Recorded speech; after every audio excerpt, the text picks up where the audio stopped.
유튜브로 읽는 박정희 전기 13권 마지막 하루. 김재규와 김치열의 논쟁.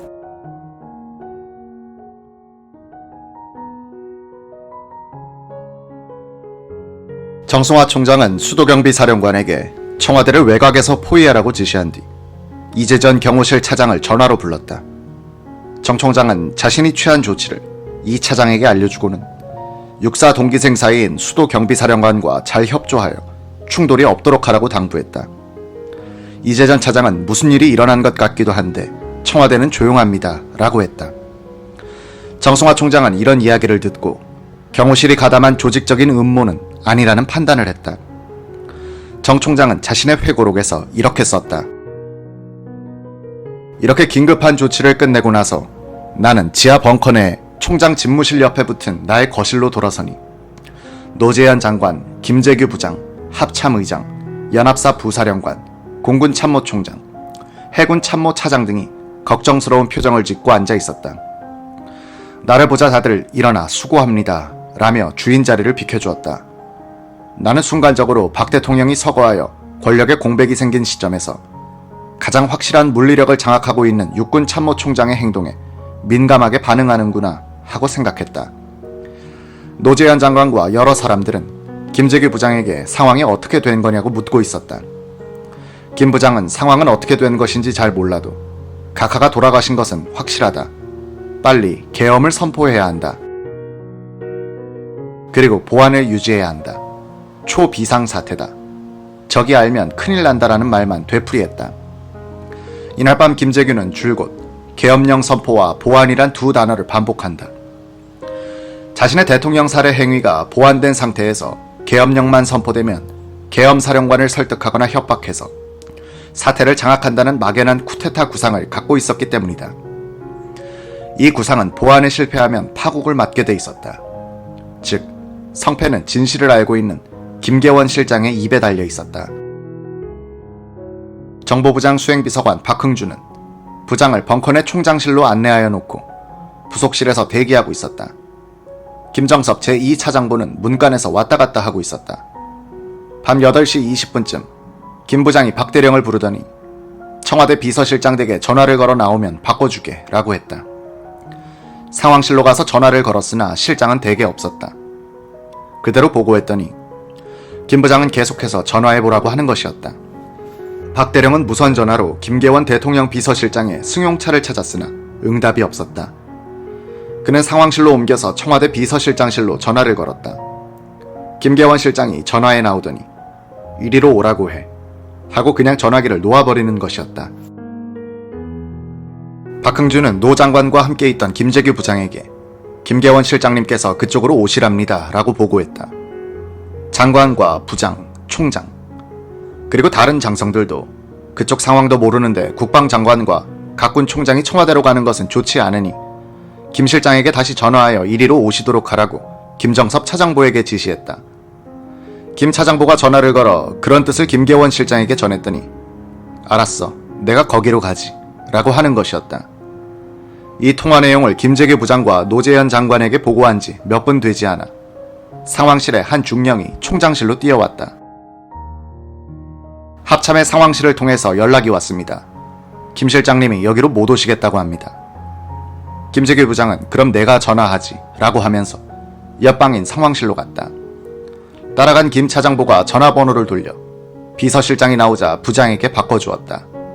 형님이요 하는 김 부장의 말을 듣고 한자리 물러나 있었다. 형님, 이리로 오시오. 다 끝났는데 거기는 못하러 갑니까? 여기 다 모였으니 총리 모시고 오시오. 김재규 정보부장은 그렇게 말하니까 김계원 실장은 약간 전화를 멈췄습니다. 본인이 육군 총장을 인질로 확보하고 있는 것으로 생각하고 이를 응낙하는 것 같았습니다. 그리고 통화를 끝냈습니다. 똑같은 전화에 대해서 김계원은 계엄사 합동수사본부에서 이런 진술을 했다. 김재규의 전화를 받고 나서 본인은 육군 참모총장도 감금된 것으로 생각하고 김재규가 각하를 시해하고 군을 장악하여 혁명을 일으킨 것으로 생각했습니다. 김계원은 전화를 끊고서 B1 벙커가 어디냐고 물었다. 누군가가 관악산에 있다고 했다. 김 실장이 다시 B2는 어디냐고 물었다. 육군 본부에 있습니다. 그러면 B3는 어딥니까? 중앙청입니다. 밤 9시 10분경 김계원 실장은 청와대 비서실장실에서 다시 김재규로부터 걸려온 전화를 받는다. 오늘 각하 가족 모임이 있다고 들었는데 그네도 오늘 일을 알고 있습니까?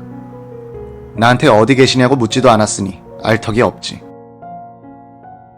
국방장관도 여기 계십니다. 이리로 오시오. 국무총리도 여기 계시니 국방장관과 육군총장과 같이 이리로 오시오. 안 됩니다. 지금은 못 갑니다. 총리를 모시고 실장께서 이리로 오시오. 김재규는 김 실장에게 존칭을 생략하고 강경하게 명령조로 이야기했다고 했다. 그랬더니 김 실장은 잠깐 멈칫하더니 이렇게 말하더란 것이다. 알겠소. 몇 분 뒤 노재현 국방장관은 육본 벙커 내 총장실에서 김계원의 전화를 직접 받았다. 장관이 우리를 거기로 오라고 했어요. 그렇습니다. 이리로 오세요. 알았소. 이 순간 노 국방장관은 청와대가 차지철에 의해서 장악되어 있다고 오해하고 있었고 김 실장은 육본이 김재규에 의해서 장악되어 있다고 오해하고 있었다. 육군 본부 측과 통화를 끝낸 뒤에 김계원 실장은 최규하 총리에게 건의했다. 김 부장이 경호실을 무서워서 못 오는 모양입니다. 총리께서 거기로 가시면 어떨까요? 총리는 갑시다 하면서 일어났다. 김치열, 구자춘, 박동진 장관도 동의했다. 밤 9시 15분쯤 이들이 비서실장실을 나설 때 김계원 실장은 부속실에 있던 류혁인 수석을 보더니 유 수석도 따라오시오 라고 했다.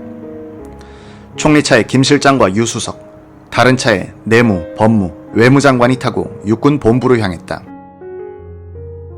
김계원 실장은 김재규가 군을 장악하고 혁명을 일으킨 것으로 판단한 상태에서 김재규 쪽으로 총리를 모시고 갔다. 최규하 총리는 김재규가 대통령을 죽인 범인이란 점을 알면서도 따라갔다. 더구나 이 순간 국군 통수권자가 된 최 총리를 경호할 생각은 아무도 하지 않았다. 무장 해제 상태에서 국가 원수가 쿠데타 본부로 가는 격이었다.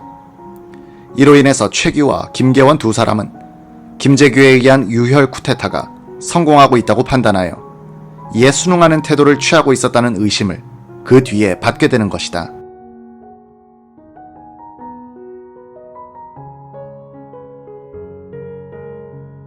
밤 9시 30분 최규하 총리, 김치열 법무, 구자춘 내무, 박동진 외무장관과 유혁인 정무수석이 김계원 비서실장과 함께 육군 본부 벙커 내 총장실에 도착했다.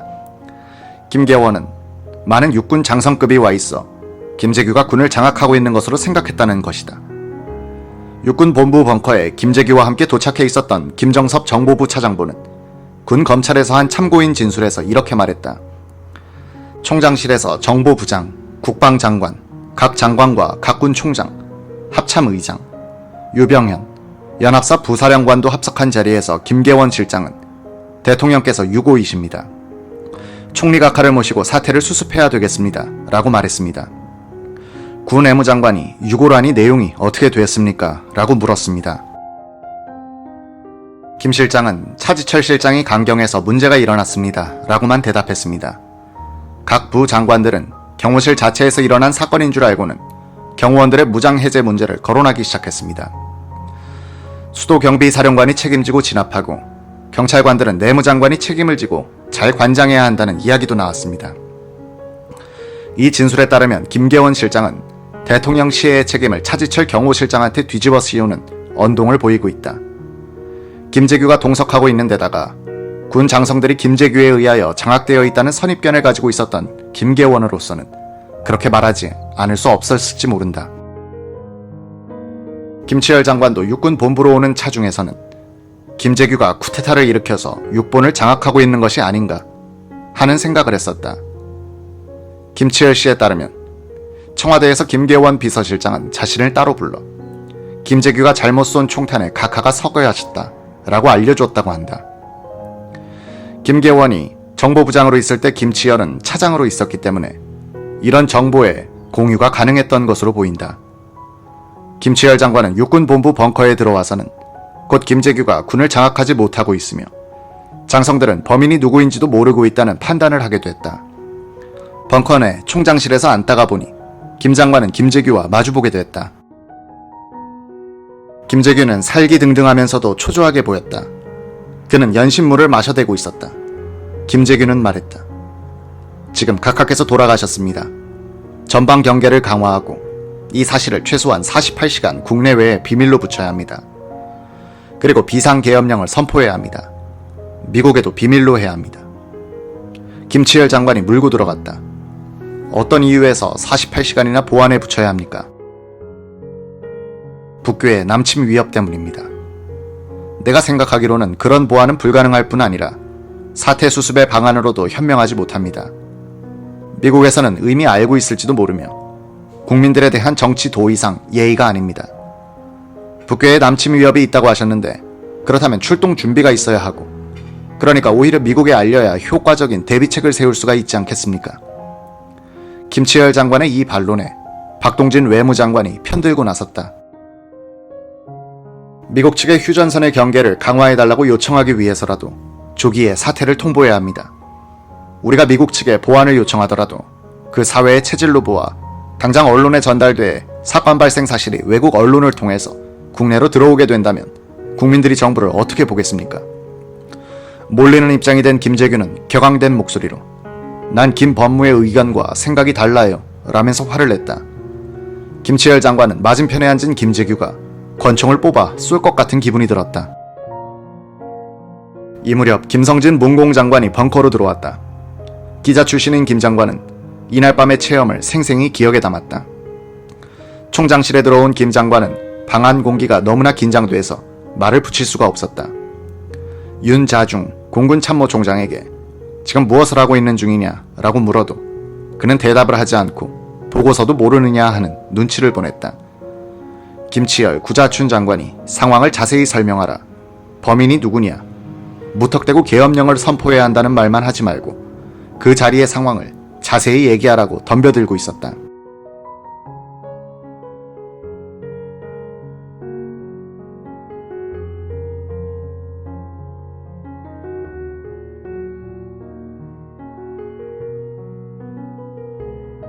김재규는 우선 계엄령을 펴놓고 봐야 한다고 버티고 있었다. 김재규의 거무튀튀한 얼굴에는 기름기가 번드르르 배어 있었다. 한쪽 구석에는 김계원 실장이 조용히 숨을 죽인 채 몸을 쪼그리고 앉아 있었다. 김성진 장관이 계엄령을 편다면 그 사유를 무엇이라고 해야 합니까? 하고 김재규 부장에게 따졌다. 김 부장은 소련이 브레즈네프의 사망 여부에 대해서 여러 날이 지나도록 비밀로 했습니다. 우리도 보안을 지켜서 비상계엄의 사유는 치안 사태라고 하면 될 것입니다. 라고 했다. 비로소 김성진 장관은 대통령의 신상에 중대한 사변이 생긴 모양이라고 생각했다. 이때쯤 김계원도 상황을 달리 판단하게 됐다. 맨 처음 벙커에 들어왔을 때는 장성들이 모여있는 것을 보고서 김재규가 군대를 장악했다고 생각했었다. 그런데 가만히 들어보니 장성들은 주로 부대 출동 관계로 이야기하고 있는데 대통령이 서거한 사실도 모르고 있는 것 같고 김재규가 범인이란 것도 모르고 있는 것 같았다. 김재규가 사전에 연락한 것이라고 생각했는데 움직이는 것을 보니 아니구나 하고 생각했다는 것이다. 김계원 실장은 정승화 총장에게 사실을 터놓으려고 그를 옆방으로 데리고 갔더니 김재규가 따라 들어와 그만두었다. 벙커에서 벌어진 지루한 말씨름 끝에 참석자들은 두 가지 점에서는 합의를 보았다. 계엄 선포를 해야 한다는 것과 이를 위한 비상국무회의의 소집, 그리고 미국 측에 대한 통보. 최규하 국무총리가 이윽고 입을 뗐다. 밤 11시에 국무회의를 국방장관실에서 개최하기로 합시다. 한미연합사와 미국 대사관에는 어떻게 하시겠소? 유병현 연합사 부사령관이 위컴 사령관은 지금 미국에 가 있습니다. 제가 참모장에게 연락하도록 하겠습니다. 라고 했다. 박동진 외무장관은 내일 아침에 미국 대사를 불러서 제가 통보하겠습니다. 라고 했다. 유혁인 정무수석은 총무처 차관 최태관에게 전화를 걸었다. 총무처 장관 심의와는 나흘 전에 타계하여 차관이 장관직을 대리하고 있었다. 급한 일이 생겼습니다. 보안 유지를 하시고 국방장관실에서 국무회의를 소집하도록 했으니 준비하시고 오십시오. 류혁인 수석이 총무처 차관에게 지시를 했다고 고하니 총리 이하 장관들이 일제히 일어나 지하도를 통해서 국방부 장관실로 올라갔다.